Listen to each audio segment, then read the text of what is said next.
Train में general ticket का print रखना जरूरी नहीं। रेलवे ने कहा कि मोबाइल पर डिजिटल टिकट दिखाना काफी है। वंदे भारत में मिलेगा पारंपरिक व्यंजन। कोहरे के कारण सफर में संकट। लखनऊ से दिल्ली की फ्लाइट 25 से 27 तक कैंसिल।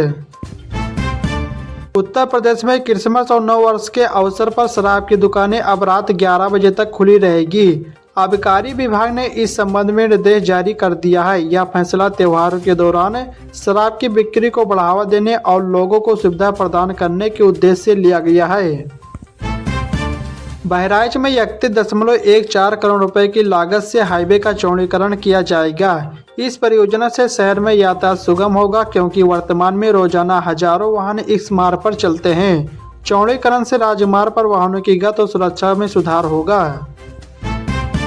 यूपी की योगी सरकार नए साल में युवाओं को बड़ा तोहफा देने जा रही है। 2026 में 1.5 लाख सरकारी नौकरियां निकलेंगी। सीएम योगी ने हाल ही में अफसरों के साथ बैठक में विभागवार खाली पदों की डिटेल मांगी थी, जिससे इन पदों पर नियुक्ति की जा सके। इसकी समीक्षा करने के बाद 2026 में युवाओं को 1.5 लाख सरकारी नौकरी देने की इजाजत दे दी है। मौसम विभाग ने अगले 3 दिनों तक कड़ाके की ठंड और कोहरे का अलर्ट जारी किया है। पश्चिमी विक्षोभ की वजह से पहाड़ों में हल्की बारिश और बर्फबारी की संभावना है। इसके अलावा पंजाब और हरियाणा में भी बारिश की संभावना जताई गई है। सीएनजी और घरेलू पीएनजी 1 जनवरी से सस्ती होगी। कंज्यूमर्स को हर यूनिट पर 2 से 3 रुपए की बचत होगी। बरेली मथुरा नेशनल हाईवे का निर्माण वर्ष 2027 के अंत तक पूरा करने का लक्ष्य है। 4 फेज में काम चल रहा है। बरेली बदायूं के बीच निर्माण कार्य ने रफ्तार पकड़ ली है। चलिए दोस्तों, अगली खबर बताने से पहले इस वीडियो को भी लाइक करें, शेयर करें और चैनल को सब्सक्राइब करके बेल आइकन प्रेस कर लीजिए। दिल्ली ट्रैफिक पुलिस ने चालान भुगतान के लिए बीबीपीएस सुविधा शुरू की है, जिससे वाहन मालिक अब किसी भी यूपीआई ऐप पर अपना नंबर डालकर पेंडिंग चालान देख सकेंगे और उनका तुरंत ऑनलाइन भुगतान कर सकेंगे। राष्ट्रीय राजधानी में गंभीर वायु प्रदूषण को देखते हुए दिल्ली सरकार और एयर क्वालिटी मैनेजमेंट आयोग ने अब तक के सबसे सख्त कदम उठाने का फैसला किया है। दिल्ली में नो पीयूसी नो फ्यूल नियम लागू हो गया है, यानी कि जिन वाहनों के पास वैध प्रदूषण नियंत्रण प्रमाण पत्र यानी कि पीयूसी नहीं होगा, उन्हें पेट्रोल, डीजल या फिर सीएनजी नहीं मिलेगी। उत्तर प्रदेश सरकार ने पेट्रोल और डीजल पंप खोलने की प्रक्रिया को आसान बताते हुए बड़ा बदलाव किया है। अब पहले की तरह 10 विभागों से एनओसी लेने की जरूरत नहीं होगी। नए नियमों के अनुसार प्रदूषण नियंत्रण बोर्ड और वन विभाग समेत कई विभागों की अनुपस्थिति प्रमाण पत्र की अनिवार्यता खत्म कर दी गई है।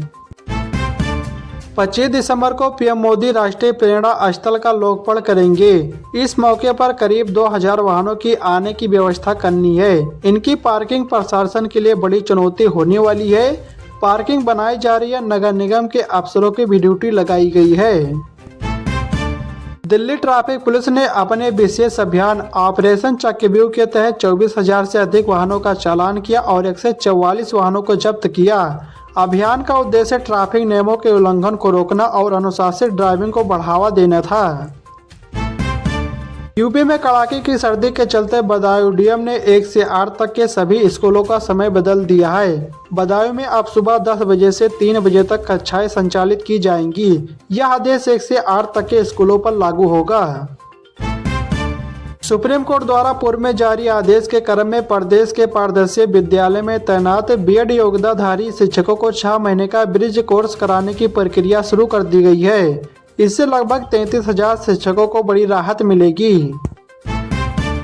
वंदे भारत ट्रेनों में अब यात्रियों को परोसे जाएंगे स्थानीय व्यंजन। रेल मंत्री ने अधिकारियों को दिए निर्देश। प्रधानमंत्री नरेंद्र मोदी के 25 दिसंबर के लखनऊ कार्यक्रम के लिए 4 से रोडवेज बसों की ड्यूटी लगाए जाने से आम यात्रियों को परेशानी झेलनी पड़ सकती है। 24 और 25 दिसंबर को कई प्रमुख रूटों पर बसों की कमी के कारण परिवहन व्यवस्था प्रभावित रहने की आशंका है। लखनऊ में गोमती किनारे 7,710 करोड़ की लागत से बन रहा है 57 किलोमीटर लंबा ग्रीन कॉरिडोर। 5 लाख लोगों को होगा सीधा लाभ। भारतीय नागरिकता छोड़ने वालों की संख्या लगातार बढ़ रही है। विदेश मंत्रालय ने सांसद को बताया कि पिछले 5 सालों में करीब 9 लाख भारतीयों ने अपनी नागरिकता छोड़ दी है।